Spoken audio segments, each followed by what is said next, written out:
Woman walking alone on her way home. The beautiful scenery next to her seemed to attract her. The woman turned her head and saw that it was just two ordinary lovers. She smiled and went on her way. But the man suddenly cut the woman's throat and polished it while it was still hot. The mouth also kept making crying noises. The woman was so frightened by this scene that she covered her mouth and did not dare to breathe. But the damn bell suddenly rang. She ran away. But her little legs could not outrun the man's 3 legs. The man threw her aside. He pulled out a sharp blade and slashed her across the face. The woman tried desperately to block her with her hands in front of her. The man pushed her to the guardrail but accidentally pushed her down. During the fall, the woman's head hit the railings hard. This also led to her not being able to see the killer's face. The killer took her phone and bag and left. The woman's name was Anna. She woke up from the hospital after a week in a coma. And although she was out of danger, but she also suffered from a mental illness called face blindness. Simply put, she couldn't recognize the faces of the people around her,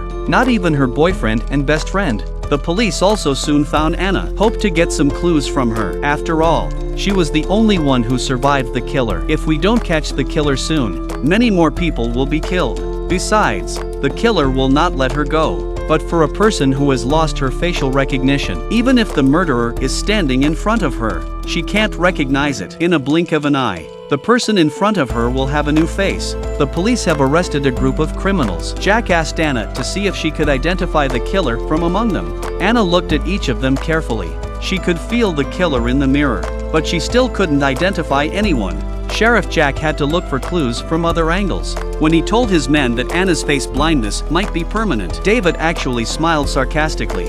He thinks the killer cried during the murder because his behavior made him sick, and he had to kill anyone who saw what he really looked like. This also meant that Anna's life was in constant danger. That night, Anna was riding home on the subway when her missing bag suddenly appeared next to her. Terrified, she hid in a corner and called Jack.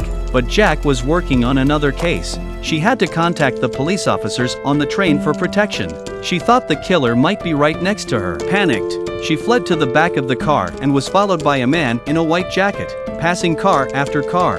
The man's pace was getting faster and faster. Just as the man was about to catch up with her, she pulled the emergency brake. The police officers at the station also brought the man under control. After she calmed down, she realized that the man in front of her was her father, whom she had called to pick her up.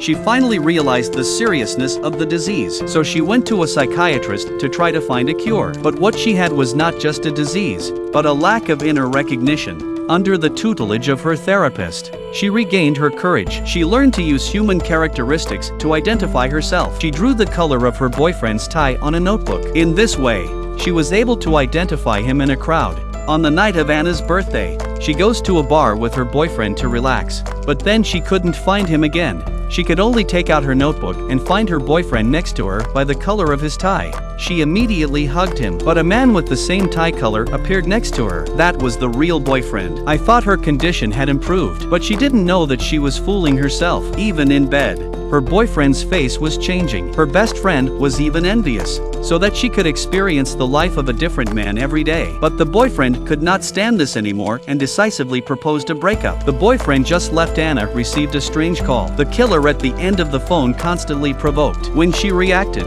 she realized that her best friend had already died under the killer's knife. The police quickly cordoned off the scene. After evacuating the crowd, the sound of flushing suddenly came from the toilet, but it was David who came out. The evidence she was holding was Anna's boyfriend's necktie. Jack took Anna home and found that her boyfriend had already left the house, but in his jacket pocket, he found her missing cell phone. Could the killer have been lurking around her all along? As soon as the DNA sample from the tie matched her boyfriend, it was confirmed that he was the killer. It would take a week for the results to come back. During that week, Jack decided to protect the poor woman himself. The two of them drove to a beautiful resort island. After a few days together, they have developed a mutual affection for each other. But the nightmares didn't stop. The DNA comparison showed that her ex-boyfriend was not the killer. Jack had to continue to search for new clues. He told Anna to stay at home and not to go out. When all this is over, he will take her away from here and grow old with her. Anna suddenly received a text message from her ex-boyfriend. In February, at the Black Narcissus restaurant, the ex-boyfriend apologized for what he had done and proposed to Anna with a diamond ring. But Anna is already in love with someone else, and frankly refused her. But the ex-boyfriend was very confused. "Didn't you send me a text message asking me to meet you?" Why are you so cruel to reject me?" After saying that, he got up and went to the toilet. Anna opened her phone in confusion. Someone impersonated her and sent a text message to her ex-boyfriend. The moment she thought of something, she called Jack in a panic, but the sound of sirens drowned out the ringing of his phone. By now, her ex-boyfriend had died in the toilet. The murderer was none other than Jack's man David. He changed into his ex-boyfriend's clothes and continued to sit in front of Anna, sensing that something was wrong. Anna rushed to pull her ex-boyfriend out of the place. Anna looked at her ex-boyfriend, who didn't say a word, and felt that something was wrong. The man who usually can't even tie a tie properly, today why is suddenly neatly dressed and hooded? Suddenly realized what?